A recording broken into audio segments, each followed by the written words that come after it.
ఒకరోజు యేసు ప్రభు ఏం చేశాడంటే ఒక మార్గం గుండా వెళ్తా ఉన్నాడు. ఒక మార్గం గుండా వెళ్తా ఉంటే ఒక వ్యక్తి యేసు ప్రభు వెంట పరిగెత్తుకొని వెళ్ళాడు. యేసు ప్రభు వెంట పరిగెత్తుకుంటా వచ్చి యేసు ప్రభు దగ్గర సాగిలపడి అతను ఏం అడుగుతా ఉన్నాడంటే, ప్రభువా, నిత్య జీవాన్ని పొందటానికి నేనేం చేయాలి? నిత్య జీవమునకు వారసుని అవ్వడానికి నేనేమి చేయవలెను అని యేసు ప్రభుని అడిగాడు.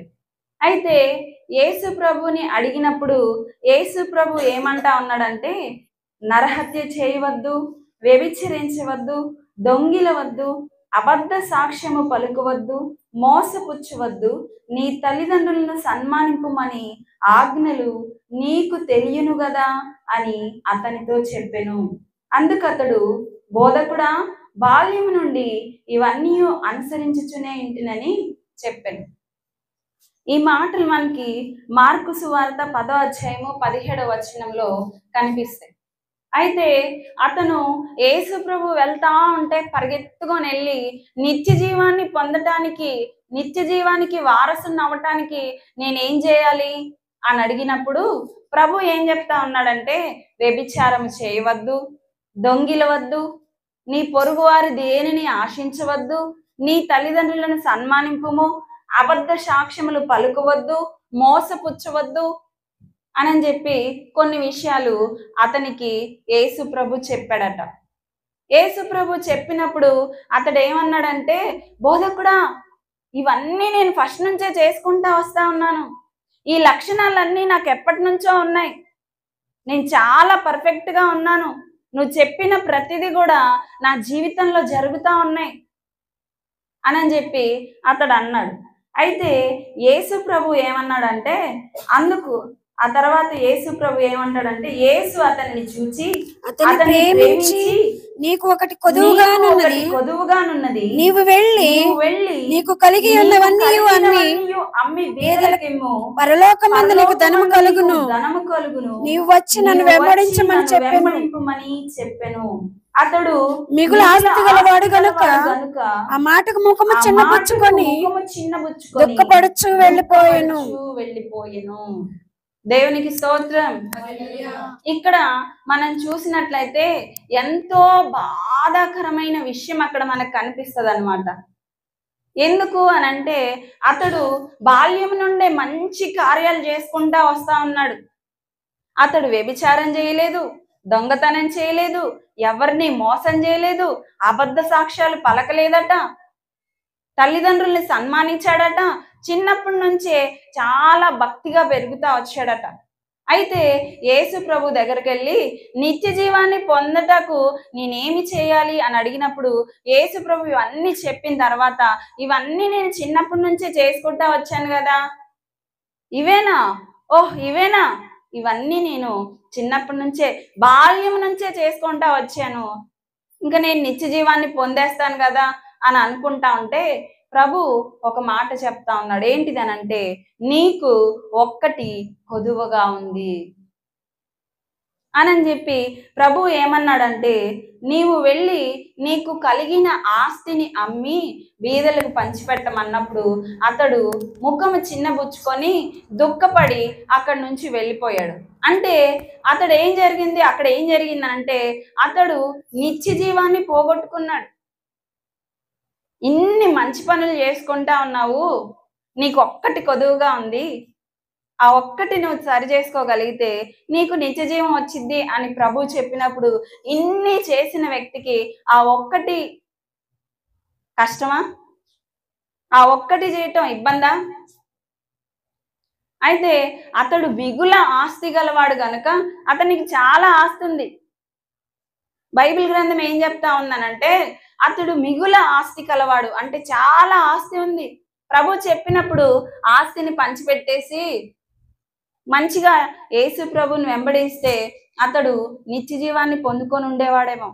అతను ఏం చేశాడనంటే, మిగుల ఆస్తి గలవాడు గనుక అతడు ముఖం చిన్నబుచ్చుకొని దుఃఖపడుకుంటా ఆ పని చేయలేని చెప్పి అక్కడి నుంచి వెళ్ళిపోవటం జరిగింది. ఇక్కడ ప్రభు ఏమన్నాడు అతన్ని చూసినప్పుడు అనంటే నీకు ఒక్కటి కొదువుగా ఉంది. ఇన్ని మంచి పనులు చేసినప్పటికీ కూడా నీకు ఒక్కటి కొదువుగా ఉంది అనని ప్రభు ఒక మాట చెప్పినప్పుడు ఆ మాట చొప్పున జీవితాన్ని సరి చేసుకొని ఉన్నట్లయితే అతడు నిత్య జీవానికి వారసుడై ఉండేవాడు, నిత్య జీవాన్ని స్వతంత్రించుకునేవాడు. ఆ పని చేయలేదు కాబట్టి నిత్య జీవాన్ని పోగొట్టుకున్నాడు. యేసయ్య చెప్పింది చెప్పినట్టుగా చేసుంటే నిత్య జీవాన్ని స్వతంత్రించుకునేవాడే, నిత్య జీవానికి వారసుడయ్యేవాడు. కానీ యేసు ప్రభు చెప్పిన విషయంలో ఓడిపోయాడు కాబట్టి నిత్య జీవాన్ని పోగొట్టుకున్నాడు. ఒక్క సరైన నిర్ణయం గనక చేసుంటే అతని జీవితం ఆశీర్వాదకరంగా ఉండేది.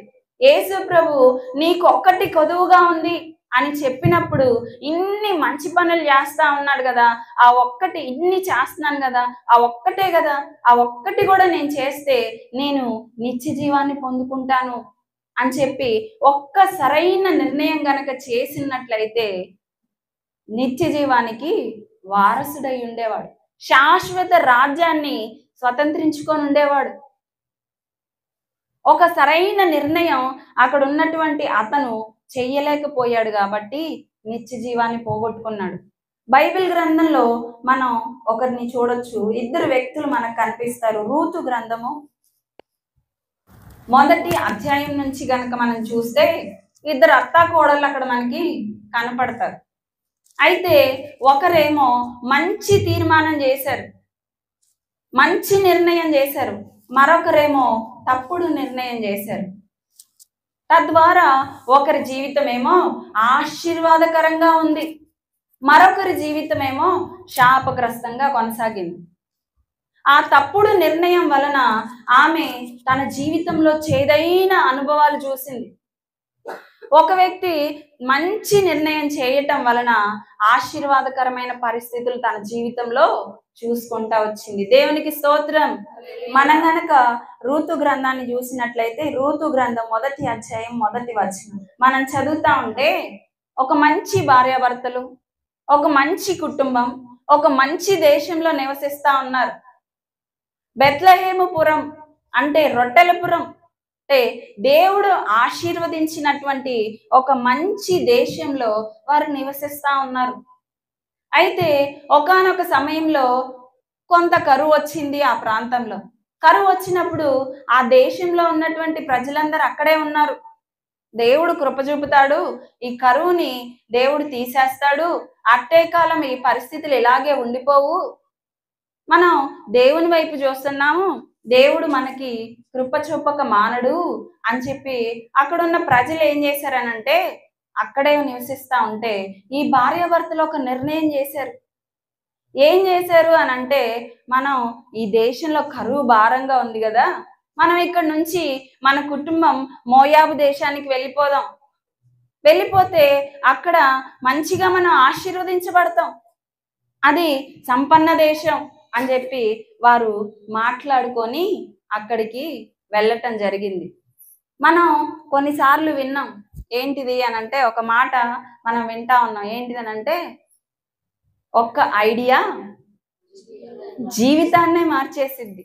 ఒక్క ఐడియా, ఒక్క ఆలోచన, ఒక్క నిర్ణయం జీవితాన్ని మార్చేసింది. ఒక తప్పుడు నిర్ణయం వల్ల ఆ కుటుంబం, పచ్చగా ఉన్నటువంటి ఒక కుటుంబం మోడైపోయింది. ఆ కుటుంబంలో ఒక విషాదం జరిగిపోయింది. బెత్లెహేం నుండి వెళ్ళేటప్పుడు వారు ఎంతో సంతోషంగా వెళ్ళారు. భార్య, భర్త, 2 కొడుకులు మంచిగా క్షేమంగా బెత్లెహేం నుండి మోయాబు దేశానికి వెళ్ళారు. అక్కడికి వెళ్ళిన తర్వాత అన్యురాళ్ళైనటువంటి 2 స్త్రీలను తన కుమారులకి ఇచ్చి వివాహం చేసుకొని ఆ దేశంలో కొనసాగుతా ఉంటే కొంతకాలం గడిచిన తర్వాత భర్త చనిపోయాడు. కొంతకాలం గడిచిన తర్వాత బిడ్డలు చనిపోయారు. 2 కోడళ్ళు విధవరాళ్ళు అయిపోయారు, అత్త కూడా విధవరాలు అయిపోయింది. ఆ ఇంట్లో 3 విధవరాళ్ళు ఉన్నారు. పచ్చగా ఉన్నటువంటి ఒక కుటుంబం ఒక్కసారిగా మూడుబారిపోయింది. ఒక్కసారిగా విషాదపు ఛాయలు అలుముకున్నాయి. ఒక ఇంట్లో ఒక వ్యక్తి మరణిస్తే ఎంతో బాధ, ఎంతో వేదన, చెప్పలేని దుఃఖం, నలిగిపోతా ఉంటాం. అలాంటిది ఒకే ఇంట్లో 3 మగవక్తులు చనిపోవడం జరిగింది. ఒక్కసారిగా 3 స్త్రీలు విధవరాళ్ళు అయిపోయారు. వాళ్ళ జీవితం అలాగా శాపగ్రస్తంగా అయిపోయింది. దేని వలన? ఒక ఐడియా జీవితాన్ని మార్చేసింది. నయోమి చేసిన ఒక్క ఆలోచన తన జీవితాన్ని మార్చేసింది. ఎలా మార్చింది అనంటే శాపగ్రస్తంగా మార్చింది. శాపాన్ని చవి చూసేటట్లుగా చేసింది. తన జీవితం మోడైపోయేటట్లుగా చేసింది. ఇదే బైబిల్ గ్రంథంలో నయోమి కోడలు రూతు ఒక తీర్మానం చేసింది. అంటే నయోమి ఏమనందంటే, మీరు యవ్వనస్తురాలు, నా జీవితం అంటే ఇంకా నా వయసు పెరిగిపోయింది, నేను వృద్ధురాలను అయిపోతా ఉన్నాను, మీకు ఇంకా చాలా వయసు ఉంది, మీరు మంచి యవ్వన ప్రాయంలో ఉన్నారు, మంచి జీవితాన్ని మీరు కొనసాగించవచ్చు, అనవసరంగా మీ జీవితాన్ని పాడు చేసుకోవద్దు, మీరు మీ పుట్టిళ్ళకు వెళ్ళిపోయి మీకు నచ్చిన వాళ్ళని మీరు వివాహం చేసుకోండి అని చెప్పి అత్త కోడళ్ళకి చెప్పినప్పుడు ఆ కోడళ్ళు ఏం చేశారనంటే, మనం రూతు గ్రంథం 1వ అధ్యాయం 14వ వచనం నుంచి చూడొచ్చు. వారు ఎలుగెత్తి ఏడగా ఓర్పా తన అత్తను ముద్దు పెట్టుకొనెను. రూతు ఆమెను హత్తుకొని ఇట్లుండగా ఆమె ఇదిగో నీ తోడి కోడలు తన జనుల ఎద్దుకును తన దేవుని ఎద్దుకును తిరిగిపోయినదే, నీవును నీ తోడి కోడలు వెంబడి వెళ్ళుమనెను. అందుకు రూతు నా వెంబడి రావద్దనియు నన్ను విడిచిపెట్టమనియు నన్ను ప్రతిమాలుకొనవద్దు, నువ్వు వెళ్ళు చోటికే నేను వచ్చేదను, నీవు నివసించే చోటనే నేను నివసించేదను, నీ జనమే నా జనము, నీ దేవుడే నా దేవుడు. హల్లెలూయా. ఇక్కడ రూతు ఒక మంచి తీర్మానం మనకు కనబడుతుంది. రూతు చేసిన ఒక మంచి తీర్మానం మనకి ఇక్కడ కనపడుతుంది. మొట్టమొదటిగా నయోమి చేసిన తీర్మానం వలన ఏం జరిగిందనంటే, తన కుటుంబం శాపగ్రస్తంగా మారిపోయింది. అదే కుటుంబంలో నుంచి రూతు తన జీవితం కూడా మోడుబారిపోయింది. మంచిగా యవనస్తురాలుగా ఉంది, భర్తను కోల్పోయింది. అత్త ఒక మంచి ఆఫర్ ఇచ్చేసింది, మీరు నాతో పాటు ఇట్లాగే ఉండొద్దు, మీకు మంచిగా వయసు ఉంది, మీరు యవ్వనస్తులు, మీ జీవితం ఎందుకు పాడు చేసుకోవడం, మీరు వెళ్ళి పెళ్లి చేసుకోండి అన్నప్పుడు ఒక కోడలేమో మంచిగా అత్త నన్ను మంచిగా అర్థం చేసుకున్నా అని చెప్పి అత్తకు ముద్దు పెట్టి అక్కడి నుంచి వెళ్ళిపోయింది. మరొక కోడలు కూడా అదే చేస్తుంటే తన జీవితం ఆశీర్వదించబడేదే కదా. కానీ ఆమె ఏం చేసింది అనంటే, నేను విడిచిపెట్టను, నిన్ను నేను విడిచిపెట్టను, నా వెంబడి రావద్దని నువ్వు నన్ను బ్రతిమాలొద్దు, నా వెంబడి రావద్దని నువ్వు నన్ను చెప్పొద్దు, నేను నిన్ను విడిచిపెట్టను, నేను నిన్ను హత్తుకొని ఉంటాను, నీ దేవుడే నా దేవుడు, నీ జనమే నా జనం, నీ జనమే నా జనం, నీ దేవుడే నా దేవుడు అని రూతు చేసిన ఒక్క తీర్మానం ఆమె జీవితాన్ని ఒక శ్రేష్టమైన మలుపు తిప్పింది. ఊహించని మలుపు రూతు జీవితంలో తిరిగిపోయింది. ఇంకా లేదు, ఇంకా అయిపోయింది, ఇంకా అవకాశమే లేదు అన్నటువంటి తన జీవితం, ఎండిపోయిన తన జీవితం, మోడైపోయిన తన జీవితం ఆశీర్వదించబడటం ప్రారంభమైంది. ఏంటిది? దేని వలన అనంటే, ఒక్క ఐడియా, ఒక్క ఆలోచన, ఒక్క నిర్ణయం రూతు జీవితాన్ని ఆశీర్వాదకరంగా మార్చింది. రూతు జీవితాన్ని దీవెనకరంగా మార్చింది. ఏంటిది ఆ నిర్ణయం అనంటే, నీ దేవుడే నా దేవుడు. ఆమె ఒక అన్యురాలే, ఆమె ఒక విగ్రహారాధికులే. సత్యం తెలుసుకున్న తర్వాత తను ఒక ఆలోచన చేసింది. ఏంటిది అనంటే, నీ దేవుడే నా దేవుడు, నీ జనమే నా జనం అనని ఆ ఒక్క తీర్మానం చేసినందున అక్కడి నుంచి ఆమె జీవితాన్ని ప్రభు ఆశీర్వదించి తరతరాలకు ఆమె జీవితాన్ని దీవెనకరంగా బైబిల్ గ్రంథంలో ఉంచాడు. మనందరికీ మాదిరికరంగా దేవుడు ఆమె జీవితాన్ని మార్చినట్లుగా మనం లేఖన గ్రంథాల్లో చూస్తాం. దేవునికి స్తోత్రం. ఈరోజు ఇదే తీర్మానం గనక ఇక్కడ ఉన్నటువంటి వారు చేయగలిగితే దేవుడు ఆశీర్వదిస్తాడు. రూతు జీవితం మోడైపోయింది, ఎండిపోయింది, ఇంకా ఆశలే లేవు, ఆశలన్నీ అడుగంటిపోయినాయి, ఇంకా అవకాశమే లేదు అన్నటువంటి పరిస్థితి రూతు జీవితంలో ఉంది. అలాంటి జీవితానికి నిరీక్షణ ఉందా? ఇంకా అయిపోయింది అన్న జీవితానికి మళ్ళా నిరీక్షణ ఉందా?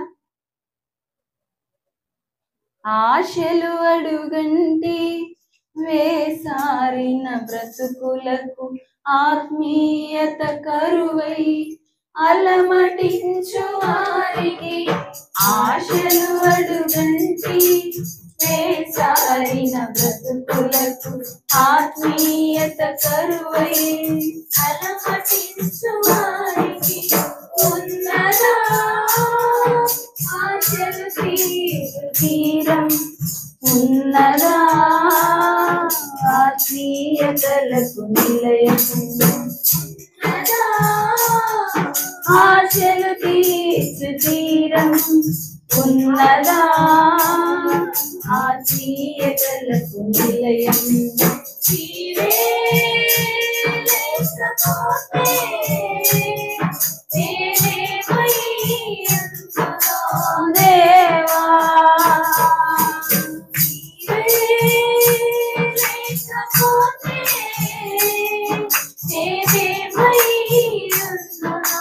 దేవా ఉన్నావు నాకై ఇమ్మానుయేలుగా, ఉంటావు తోడై యెహోవా షమ్మాగా. ఉన్నావు నాకై ఇమ్మానుయేలుగా, ఉంటావు తోడై యెహోవా షమ్మాగా. ఎవరున్నారని ఎప్పుడుంటారని చితికిన బ్రతుకున ఆశ్రయం ఎవరని. హల్లెలూయా. ఇలాంటి బ్రతుకులు, ఆశలు అడుగంటిపోయినాయి, ఆశలు అడుగంటిపోయినాయి, ఆత్మీయత కరువైపోయింది. అలాంటి వాళ్ళకి నిరీక్షణ ఉందా? అలాంటి వాళ్ళకి ఆశలు తీర్చే తీరం ఉందా? ఆశలు అడుగంటిపోయినాయి, ఇంకా ఆశలు తీర్చే తీరం ఎక్కడుంది? పరిస్థితులన్నీ చెల్లా చెదురుగా అయిపోయినాయి. ఆ పరిస్థితులను చక్కబరిచే నాదుడెవరు?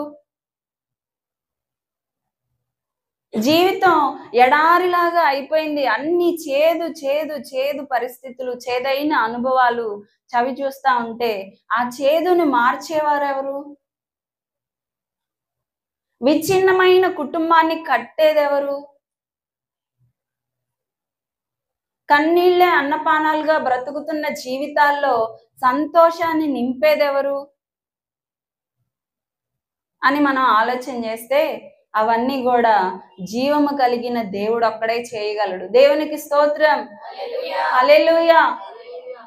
రూతు దేవుణ్ణి ఆశ్రయించింది, దేవుణ్ణి, నిజ దేవుణ్ణి తనకు దేవుడుగా చేసుకుంది కాబట్టి రూతు జీవితం ఆశీర్వాదకరంగా మార్చబడింది. మనం ఆలోచన చేస్తే ఈ భూమి మీద ప్రతి ఒక్కరు కూడా ఏదో ఒక రోజు ఏమైపోతారు? పోతారు. పోతారా? పోతారా? ఇక్కడే ఉంటారా? నేను పోను, ఇక్కడే ఉంటాను అనే వాళ్ళు ఎవరైనా ఉన్నారా? పోతాం. ఎక్కడికి పోతాం? పోయేది ఖాయమా? పోయేది ఖాయం కదా. పోయేది ఖాయం, ఖచ్చితం, పోతాం, కన్ఫామ్ అని చెప్తా ఉన్నారు. పోతాం. పోతే ఎక్కడికి పోతాం? ఎక్కడికి పోతాం? పోయేది ఖాయం. భూమి మీద అయితే శాశ్వతమే ఉండవు. మొన్న ఒక బస్ యాక్సిడెంట్ జరిగింది. దాంట్లో ఎంతమంది చనిపోయారు? ఎంతమంది చనిపోయారు? 19 మంది చనిపోయారు. అంతకు ముందల ఇంకో బస్సు తగలబడింది. దాంట్లో ఎంతమంది చనిపోయారు? 22 మంది చనిపోయారట. అట్లా రోజుకి ఎన్నో మరణ వార్తలు మనం వింటా వస్తున్నాం. మనతో పాటు ప్రయాణం చేసే వాళ్ళు, మన స్నేహితులు, మన ఇంట్లో వాళ్ళు, మన ఇరుగు పొరుగు వాళ్ళు ఎంతో మంది కాలం చేశారు, వెళ్ళిపోయారు ఎక్కడికో. మనం ఇంకా బతికే ఉన్నాం. కానీ మనతో పాటు జీవితాన్ని ప్రారంభించిన వాళ్ళు మధ్యలో ఎక్కడికో వెళ్ళిపోయారు, లేరు. ఎక్కడికి వెళ్ళి ఉంటారు? పుట్టిన ప్రతి ఒక్క మనిషి గిట్టక మానడు, పుట్టినవాడు గిట్టక మానడు. అంతే కదా? అవునా కాదా? చెప్పాలి. పుట్టినవాడు గిట్టక మానడు. ఏదో ఒక రోజు, ఏదో ఒక రోజు, ఏదో ఒక టైంలో, ఏదో ఒక క్షణంలో, ఎప్పుడో ఒకప్పుడు ఈ భూమి మీద నుంచి మనం వెళ్ళిపోవాల్సిందే. అయితే ఈ ఉన్న కొన్ని రోజులు ఆస్తులు సంపాదించిన, అంతస్తులు సంపాదించిన, వెండి బంగారాలు సంపాదించిన, ధనకనక వస్తువులను కూడబెట్టుకున్న, పేరు గొప్పలు, ప్రఖ్యాతులు, జనబలం, ధనబలం, పేరు బలం అన్ని ఎన్ని సంపాదించినా ఏదైనా మనతో వచ్చిద్దా? పోయేటప్పుడు తీసుకెళ్తామా? ఏమీ తీసుకెళ్ళం. దిగంబరిగానే వచ్చావు నీవు, దిగంబరివై పోతావు. మన్నైన నీవు మన్నైపోతావు ఏదో ఒక దినమందునా. దిగంబరిగానే వచ్చావు నీవు, దిగంబరిగా పోతావు. మన్నైన నీవు మన్నైపోతావు ఏదో ఒక దినమందునా. నీ ఆస్తి అంతస్తు, నీ అంద చందాలు నీ వెంట రావెన్నడు. నీ ఆస్తి అంతస్తు, నీ అంద చందాలు నీ వెంట రావెన్నడు. మార్పు చెందవా, నీవు మార్పు చెందవా, నీ మనసు మార్చుకోవా, మారు మనసు పొందవా. ఏమన్నా తీసుకెళ్తామా? దిగంబరిగా వచ్చాము, పోయేటప్పుడు దిగంబరిగానే పోతాం. మన్నైన మనం మళ్ళా మంటికే చేరుతాం. చెమట పోసింది అనుకోండి, రుద్దితే ఏమొస్తుంది? బంగారం వస్తుందా? ఎంత తెల్లగా ఉన్నా కానీ బంగారం రావట్లేదు, మట్టే వస్తుంది. మన దేహం మీద ఎక్కడ రుద్దినా అదే వస్తుంది, మట్టే వస్తుంది. ఎందుకంటే మనం మంటి నుండి తీయబడ్డాం గనుక. చచ్చిపోయిన శవాన్ని ఒక ఫ్రిడ్జ్లో పెడితే ఎన్ని రోజులు ఉంటుంది? ఎన్ని రోజులు ఉంటుంది? ఒక నెల ఉంటుందా? ఉండదు. సరే, ఒక మంచి మంచి బంగారం పెట్టి చేయించి దాంట్లో పెట్టామనుకోండి, ఉంటుందా? లేదు. ఒక చెక్క పెట్టి చేయించి దాంట్లో దాచి పెడతాం, ఉంటుందా? నీళ్ళల్లో పెడతాం, ఉంటుందా? దేంట్లో పెట్టినా శవం కంపు కొట్టి అందరూ పారిపోతారు అనమాట ఆ వాసనకి. దేంట్లో పెడితే అది మిళితం అయిపోయిద్ది అని అంటే మంటిలో పెడితేనే అది మిళితం అయిపోయిద్ది. ఎందుకంటే మనది మంటి దేహం కాబట్టి దీన్ని మంటిలో పెట్టినప్పుడే మన్నులో కలిసిపోయిద్ది. లేదంటే కంపు కొట్టిపోయిద్ది, ఎక్కడ పెట్టినా కుళ్ళిపోయి పురుగులు బట్టి భయంకరమైన వాసన వస్తుంది ఈ దేహంలో నుంచే. దేవునికి స్తోత్రం. హల్లెలూయా. వింటున్నారా? ఏమొస్తుంది? ఎక్కడ పెడితే దేహం ఎక్కడ పెడితే మంచిగా ఉంటది? చచ్చిన దేహం మంటిలో పెడితేనే అది మిళితం అయిపోయింది. ఎందుకంటే ఇది మంటి దేహం కాబట్టి. అయితే ఈ భూమి మీద మనం ఏం తెచ్చినా ఏమి తీసుకెళ్ళాం. ఆస్తులు తెచ్చినా, ఆస్తులు సంపాదించినా, ఏది వెండి బంగారాలు ఏది సంపాదించినా దేన్ని మనం తీసుకెళ్ళాం. మనం ప్రేమించే మన కుటుంబాన్ని మనం తీసుకెళ్ళాం. ఎవరిని మనం తీసుకొని వెళ్ళాం. ఒంటరిగా వచ్చాం, ఒంటరిగానే ఈ భూమి మీద యాత్ర ముగించుకొని వెళ్ళిపోతాం. మనిషి చచ్చిపోయినా మన శరీరం చచ్చిద్దేమో కానీ మన ఆత్మకు చావుందా? ఆత్మకి చావు లేదు. అయితే చచ్చిపోయాం అంటే శరీరంలో నుండి ఆత్మ వేరైంది. ఆత్మ ఉంటేనే శరీరానికి విలువ. ఆత్మ మనలో ఉంటేనే శరీరం కుళ్ళిపోదు. ఆత్మ ఎప్పుడైతే మన నుంచి వేరైందో శరీరంలో నుంచి కంపు వాసన రావటం ప్రారంభమైంది. అప్పటిదాకా మంచిగా ఉన్న శరీరంలో నుంచి కౌసు నీళ్ళు వస్తూ ఉంటాయి. ఆత్మ ఎప్పుడైతే శరీరంలో నుంచి వేరైందో ఇలాంటివన్నీ జరుగుతాయి. అప్పుడు దాకా లే అంటే లేచిన వ్యక్తి ఇంకప్పుడు లేవదు. నువ్వు ఎంత లేపినా, ఏడ్చినా, మొత్తుకున్నా, పడి పడి గింగరాలు తిరిగినా కానీ చచ్చిన వ్యక్తి లేవరు. నిన్నటిదాకా లేచిన వ్యక్తి ఈరోజు లేవట్లేదు అని అంటే శరీరం అక్కడే ఉంది, ఆత్మ అతనిలో నుండి వెళ్ళిపోవడం జరిగింది. అయితే ఆత్మ శరీరాన్ని వదిలేస్తే నిన్నటిదాకా ఇప్పుడు నేనే ఉన్నాను. ఈరోజు నన్ను ఏమంటారు మీరు? రేణుక వచ్చింది అంటారు. నా పేరు రేణుక. ఏమంటారు? రేణుక వచ్చింది అంటారు. ఒకవేళ నేను చనిపోయాను అనుకోండి, అప్పుడు నా పేరు మారిపోయింది. ఏంటిది నా పేరు? శవం. తీసేశారా? అప్పుడు కూడా అంటారా? శవం అనే అంటారు. శవాన్ని పడేశారా? శవాన్ని ఉంచారా? శవాన్ని తీశారా? ఇక ఇవే మాటలు వినపడతా ఉంటాయి. ఎందుకంటే నాలో నుంచి రేణుక అనే ఆత్మ వెళ్ళిపోయింది.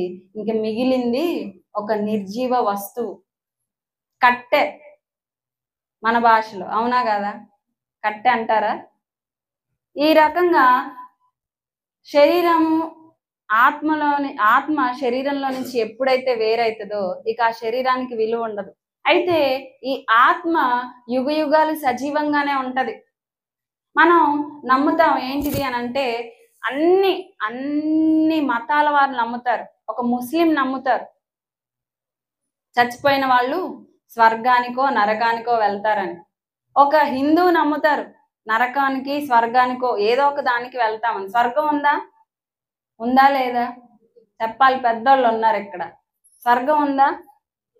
ఉంది కదా. నరకం ఉందా? ఉంది. నమ్ముతారు కదా. పాపం చేసిన వాడు పాపాల కర్మ ఫలం అనుభవించక తప్పదు. కర్మలు చేసిన వాడు కర్మల ఫలం అనుభవింపక తప్పదు.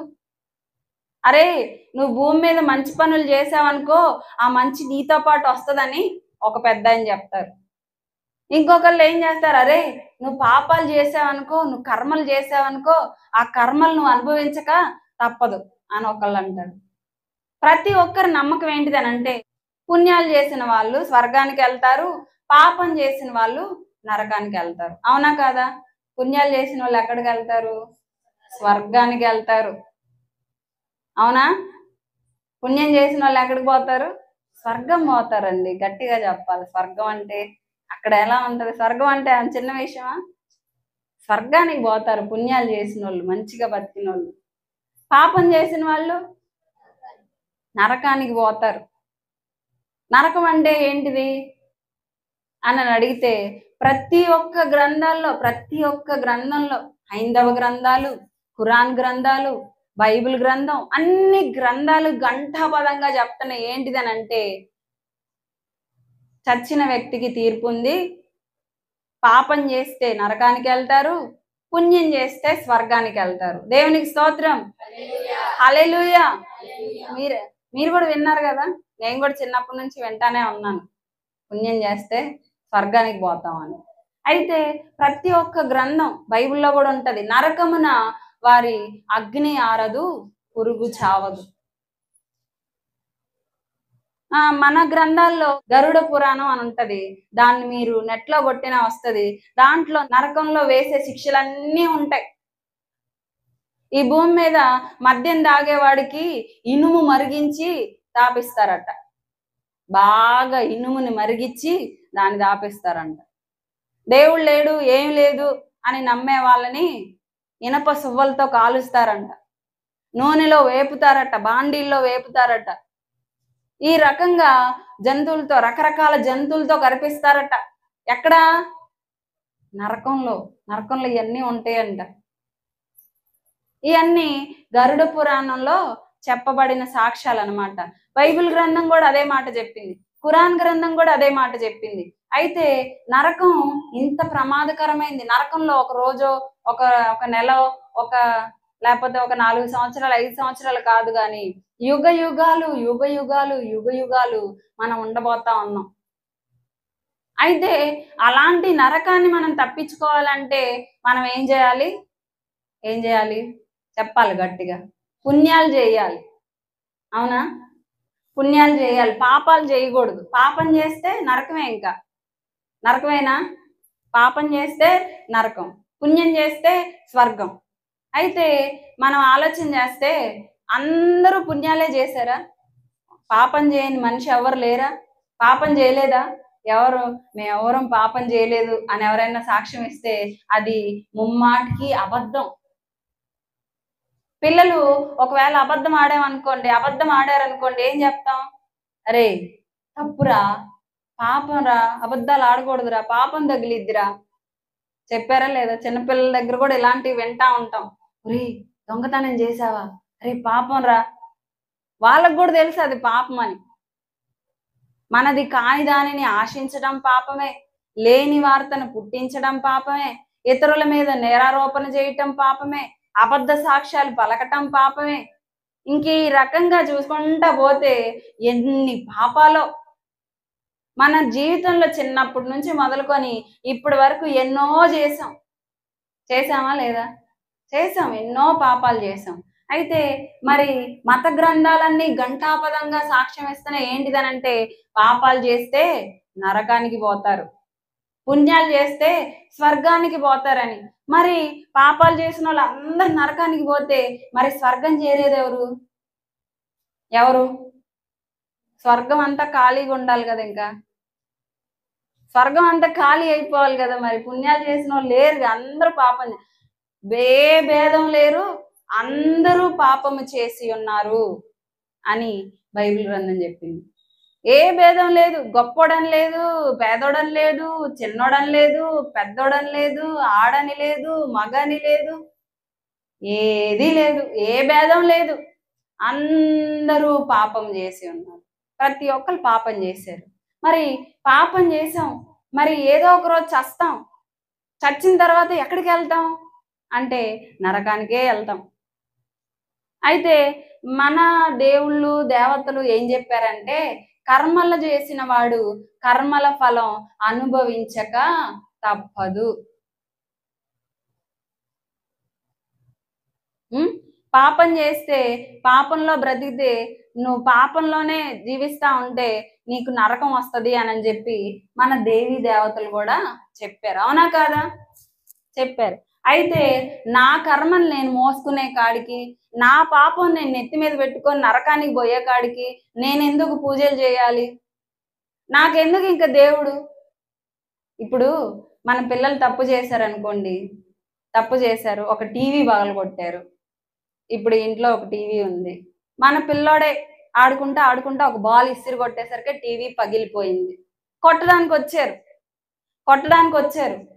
కొట్టడానికి వస్తే అందరూ ఇళ్ల మధ్యలో ఆటలు ఆడుతున్నారు.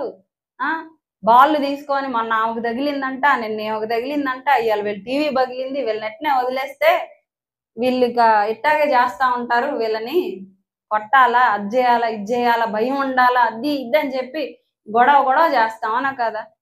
అందరూ గొడవ చేసిన వాళ్ళ నాన్న వచ్చాడు అనుకోండి, గొడవ చేస్తాడా? ఏం చేస్తాడు? వదిలిపెట్టండి అంటాడు. వాడిని కొడతంటే అడ్డం పడతాడు. అవసరమైతే అడ్డుపడి ఏం చేస్తాడు? వాడిని కొట్టొద్దు, అవసరమైతే ఆ టీవీకి కావాల్సిన డబ్బులు నేను ఇస్తాను. ఎంత? ఒక 50,000. ఆ డబ్బులు నేను ఇస్తాను, నా బిడ్డను కొట్టొద్దు అని చెప్పి అవసరమైతే ఆ దెబ్బలకు అడ్డుపడి అవసరమైతే తన్నులు తింటాడు, అవసరమైతే డబ్బులు ఇచ్చి వెల చెల్లించి మరి బిడ్డని ఆ ప్రమాదంలో నుంచి బయటికి తీసుకొస్తాడు. ఇది తండ్రి లక్షణం. అవునా కదా? మన పిల్లల్ని ఎవరైనా కొడతా ఉంటే మనం చూస్తా ఉంటామా? వాడి తప్పైనా కానీ మనం ఏం చేస్తాం? తప్పైపోయింది, వదిలేయండి, ఎంతో కొంత ఇస్తాం, మేము చూస్తాం, మేము దానికి వెల చెల్లిస్తాం, మేము దానికి బాధ్యులం అని మనం వస్తాం. అవునా కదా? అయితే మరి దేవుడు అనేవాడు న్యాయంగా ఉండాలి, న్యాయం తప్పకూడదు. ఆయనే తండ్రి, సర్వ సృష్టికి ఆయన ఆధారభూతుడు. దేవుడు లేకుండా ఏది కలగలేదు. అన్ని దేవుని చేతి పనే. ఈ భూమి మీద ఉన్న నీళ్లు, గాలి, మన దేహం, దాంట్లో ఉన్న అవయవాలు, ఈ ఈ రోజు కొట్టుకుంటా ఉంటది గుండె, రోజు కొట్టుకునే గుండె. సరే రోజు కొట్టుకుంటా ఉన్నాం కదా, కొద్దిసేపు ఆగిపోయి రెస్ట్ తీసుకుందాం అనుకుంటే మనం ఉంటామా? పోతాం. ఈ నిర్విరామంగా ఈ గుండె కొట్టుకుంటా ఉందంటే దానికి కారణం ఎవరు? దేవుడు. దేవుని సెలవు చొప్పునే అది కొట్టుకుంటుంది. ఇలాగా దేవుని సృష్టి, మనమంతా కూడా దేవుని సృష్టి, ఆయన బిడ్డలం మనమంతా. మరి మనం ప్రమాదంలో ఉన్నప్పుడు దేవుడు ఏం చేయాలి? ఆయన బిడ్డలం కదా, మనం ప్రమాదంలో ఉన్నప్పుడు దేవుడు అనేవాడు నిజంగా దేవుడైతే మనల్ని ప్రమాదంలో నుంచి తప్పించాలి. దేవునికి స్తోత్రం. అలాగ చెయ్యలేకపోయారు అని అంటే అలాంటి వాళ్ళని మనం మొక్కటం కూడా అనవసరం. అవునా కాదా? చచ్చేది ఖాయం, చచ్చిన తర్వాత పోయేది ఖాయం, పోయే చోట శాశ్వతం ఉంటామనేది ఖాయం. అయితే ఆ శాశ్వత రాజ్యంలో మనం ఎక్కడ ఉంటాం అనేది ప్రాముఖ్యం. అయితే మనం చచ్చిపోయిన తర్వాత నరకానికి మనం చేసిన కర్మలన్నీ మన్నెత్తి మీదే పెట్టి మనల్ని నరకంలోకి నెట్టే కాడికి మనం ఇంక భక్తి చేసేంత, చేయకపోతే ఎంత? అవునా కాదా? అయితే ఈ మనం గనక ఆలోచన చేస్తే, మనం పూజలు చేస్తాం కదా, వాళ్ళు ఏమంటారు? పాపం పోవాలంటే ఏం చేయాలి? ఆకు పూజ, అర్పణ, తైలాభిషేకం, పాలాభిషేకం, పుష్పాభిషేకం, నెయ్యాభిషేకం, కుంభాభిషేకం, కుంకుమార్చన, సహస్రార్చన, కోటి దీపార్చన, గోదానం, భూదానం, జపం, తపం, వ్రతం, అన్నదానం, మంగళహారతులు, మాలధారణ, తలనీలాలు, నిలువుదోపిడీలు, అగరబత్తీలు, కొబ్బరి టెంకాయలు అన్నీ ఇస్తే అన్నీ తీసుకొని మన పాపాలు పోతాయి. అవునా? పోతాయా? పోతే దేవుడు న్యాయవంతుడు కాడు. మరి అన్ని తీసుకొని వదిలేస్తాడు అనుకో, దేవుడు ఏమవుతాడు? లంచగొండ అవుతాడా కాదా? ఇప్పుడు తప్పు చేసిన వాడికి శిక్ష పడాలా లేదా? ఒక హత్య చేశాడు, వాడికి న్యాయస్థానం ఏం చేసిద్ది? వాడిని న్యాయంగా అయితే వాడికి శిక్ష పడాలి. కానీ వాడికి శిక్ష పడకుండా ఏదో మనం ఇచ్చే డబ్బులు తీసుకొని వాడి కేసు మాఫీ చేసి వదిలేశారనుకోండి, ఏమంటాం మనం? ఏమంటాం?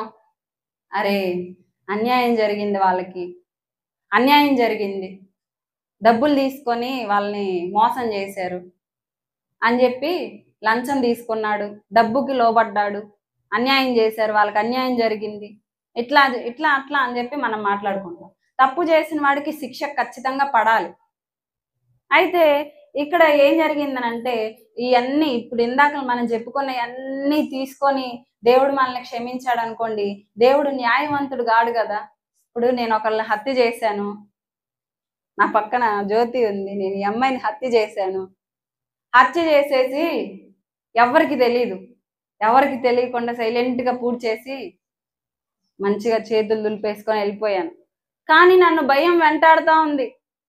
తప్పు చేశాను, నేను పాపం చేశాను, నేను ఒక హత్య చేశాను, ఒక అమ్మాయి జీవితం నాశనం చేశాను, ఒక కుటుంబాన్ని పాడు చేశాను అని చెప్పి నాకు భయం కలుగుతా ఉంది, టెన్షన్ వస్తూ ఉంది. నేను వచ్చి నీలాంటి ఒక పెద్ద ఆమెని అడిగాను, ఏమని? అమ్మా పాపం పోవాలంటే ఏం చేయాలి అని అంటే, అన్నదానమో, గోదానమో, భూదానమో, జపాలో, తపాలో, వ్రతాలో ఏయో చెప్పారు. చెప్తే నేను వెళ్ళాను, హుండీలో డబ్బులు వేసాను, మంచిగా అన్నదానాలు చేశాను, అన్ని దానాలు చేసేసాను, కొంత డబ్బులు నేను ఉంచుకున్నాను. ఇంకా నా పాపం పోయిందా? అవన్నీ నేను ఇచ్చినవి అన్నీ తీసుకొని దేవుడు నన్ను క్షమించాడంటే నా పాపం పోయిద్దా? పోయింది అనుకోండి, మరి అన్యాయం అయిపోయిన ఆమె కుటుంబానికి దేవుడు లెక్క చెప్పాలిగా. నా ద్వారా చచ్చిపోయింది, ఆమె కుటుంబానికి దేవుడు లెక్క చెప్పాలి కదా. చెప్పాలా లేదా? ఆ మాటలు అర్థమవుతున్నాయా మీకు?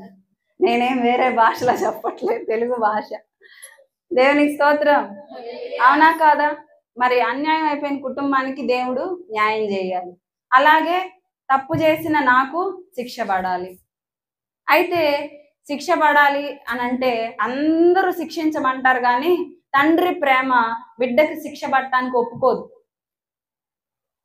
ఆ స్థానంలో నన్నేమైనా చేసుకోండి, నా బిడ్డని మాత్రం బ్రతికించండి, నా బిడ్డని కాపాడండి అన్నట్లుగా తండ్రి ప్రేమ బిడ్డకి శిక్షకి మధ్యలో నిలిచిద్ది. దేవునికి స్తోత్రం. హల్లెలూయా. మనం ఆరాధించిన దేవీ దేవతలు ఏమన్నారంటే, కర్మలు చేసేవా, నీ కర్మల ఫలం నువ్వే అనుభవించు అని అన్నారు. అయితే దేవుడు, జీవం కలిగిన దేవుడు యేసు ప్రభు, నజరేయుడగు యేసు ఏమన్నాడంటే, మనకు ప్రతిగా మన స్థానంలో ఆయన బలై ఆయన రక్తం చిందించి పాపానికి శిక్ష పడింది. ఎందుకంటే ఆయన మన కన్న తండ్రి, ఆయనే సృష్టికర్త, ఆయనే నిజ దేవుడు. ఆయన పిల్లలు నశించి నరకానికి వెళ్ళటం దేవుని చిత్తం కాదు కాబట్టి, ఆయనకి ఇష్టం లేదు కాబట్టి, ఆ సర్వాధికారి, సర్వ సృష్టికర్త, సర్వలోకానికి సృష్టికర్త, జగత్ రక్షకుడు ఆయన అమరత్వాన్ని విడిచిపెట్టి, పరలోకాన్ని విడిచిపెట్టి ఈ భూమి మీదకి వచ్చి ఒక మంటి దేహాన్ని సంతరించుకొని ఎలా బ్రతకాలో సమాజానికి చూపించి, బ్రతుకంటే ఇది బ్రతుకు, ఇలా బ్రతకాలి, ఇది జీవితం అంటే అని ఎలా బ్రతకాలో దేవుడు చూపించి చాలా మాటలు ప్రభు భూమి మీద ఉన్నప్పుడు చెప్తాడు. నరహత్య చేయొద్దు, దొంగిలవద్దు, అబద్ధ సాక్ష్యం పలకవద్దు, ఎవరిని మోసం చేయొద్దు, నీ తల్లిదండ్రుల్ని సన్మానించు, భార్యలారా మీ భర్తలకి లోబడండి, భర్తలారా మీ భార్యల్ని ప్రేమించండి,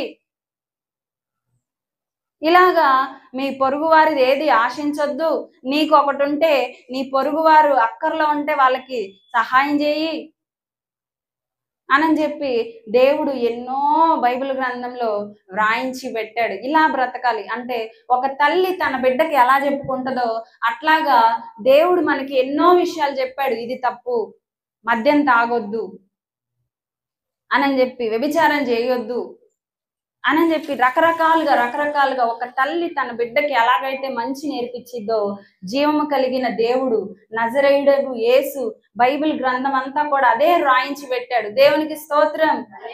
హల్లెలూయా.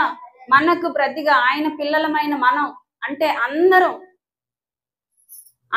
ఎవ్వరు నశించిపోకూడదని ప్రభు ఏం చేశాడంటే, అమరత్వాన్ని విడిచిపెట్టి, మహిమను విడిచిపెట్టి, మంతి దేహాన్ని సంతరించుకొని ఈ భూమి మీదకి వచ్చి ఆయన ప్రాణం పెట్టి తిరిగి లేచాడు. దేవునికి స్తోత్రం. హల్లెలూయా. అలాగే మనల్ని కూడా దేవుడు తిరిగి లేపుతాడు. దేవునికి స్తోత్రం. చచ్చిపోయిన మనం అలాగే ఉండం, మనం మళ్ళీ తిరిగి లెగుస్తాం, ఆయనతో కూడా శాశ్వత రాజ్యంలో ఉంటాం, నిత్య రాజ్యాన్ని స్వతంత్రించుకుంటాం. మొట్టమొదట మనం చదువుకున్నప్పుడు నిత్య జీవాన్ని పొందటానికి ఏం చేయాలి అని అడిగినట్లుగా మనం కూడా నిత్య జీవాన్ని పొందుకోవాలంటే ఏం చేయాలి, శాశ్వత రాజ్యంలో ఉండాలంటే ఏం చేయాలి, నిత్య ఆశీర్వాదాలను పొందుకోవాలంటే ఏం చేయాలి, యుగ యుగాలు ఆరని అగ్నిగుండాన్ని తప్పించుకోవాలంటే ఏం చేయాలి అనంటే యేసు ప్రభు రక్తంలో కడగబడాలి. ఆయన పాపానికి విమోచన కలిగించిన ఏకైక దేవుడు. వేరే ఏ దేవి దేవతలు పాపానికి వెల చెల్లించలేదు, పాపానికి ప్రాయశ్చిత్తం చేయలేదు.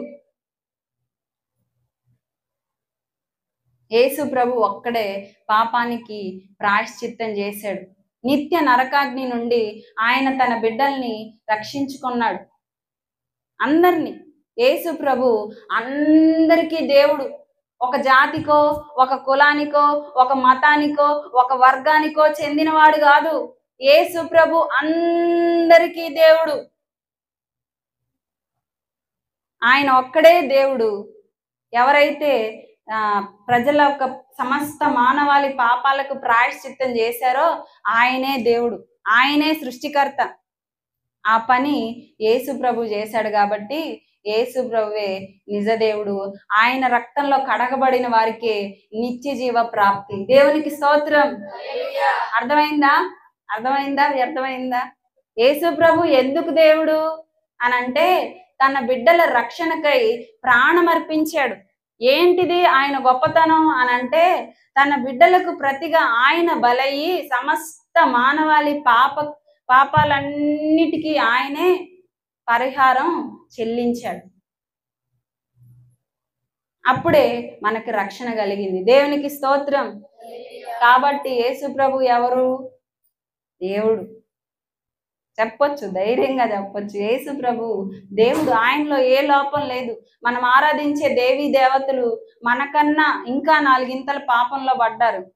వాళ్ళు ఒక్కొక్కళ్ళు ఒక్కొక్కరు ఒక్కొక్క లోపాలతో జీవించారు. వాళ్ళు కూడా మనలాంటి మనుషుల్లాగే బ్రతికారు. కొన్ని విషయాల్లో ఓడిపోయారు, కొన్ని పాపాల్లో చిక్కుబడిపోయారు. వాళ్ళ జీవితాల్లో కూడా లోపాలు ఉన్నాయి.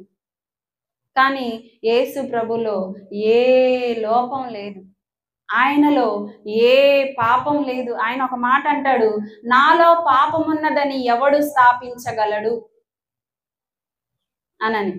మనం ఇతర ఏ దేవీ దేవతల గ్రంథాలు చదివినా కొన్ని పాపాలు కనపడతాయి, కొన్ని లోపాలు కనపడతాయి.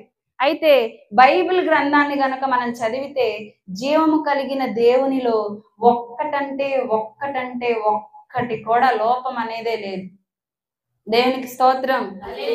కాబట్టి యేసు ప్రభువే దేవుడు, ఆయనే రక్షకుడు. ఆయన ద్వారానే సమస్త మానవాళి పాపానికి పరిహారం, ఆయన ద్వారానే నిత్య జీవం. ఆయన ఒక మాట అంటాడు, నేనే మార్గమును సత్యమును జీవమును. ఆయనే జీవం, ఆయనే మార్గం. ఆయన ద్వారానే మనం నిత్యరాజ్యం చేరతాం. కాబట్టి ఈరోజు ఇక్కడున్న వారిని కూడా ఆ దేవుడు ప్రేమిస్తా ఉన్నాడు. మమ్మల్ని ప్రేమించాడు. మేము ఒకప్పుడు విగ్రహారాధనలో భయంకరంగా పూజలు చేసిన వ్యక్తులమే. మమ్మల్ని కూడా ప్రేమించి మమ్మల్ని కూడా పిలుచుకున్నాడు. ఆయన రక్తంలో కడుక్కున్నాడు, నిత్య జీవ ప్రాప్తిని కలిగించాడు. ఈరోజు చచ్చినా మాకు దిగులు లేదు, ఎందుకంటే మేము ఎక్కడికి వెళ్తామో మాకు తెలుసు. ఈరోజు ఈ వాక్యం చెప్పి వెళ్ళేటప్పుడు ఒకవేళ నా ప్రాణం పోయినా నాకు దిగులు లేదు, ఎందుకంటే ఇక్కడ కన్ను మూస్తే నేను నిత్యరాజ్యంలో కన్ను తెరుస్తాను. కాబట్టి నాకు భయం లేదు, మరణం అంటే భయం లేదు, ఎందుకంటే ఎక్కడికి వెళ్తానో తెలుసు, ఎక్కడ ఉండబోతున్నానో తెలుసు. ఈరోజు ఇక్కడ ఉన్న వారిని కూడా ప్రభు ప్రేమించి మాట్లాడుతా ఉన్నాడు.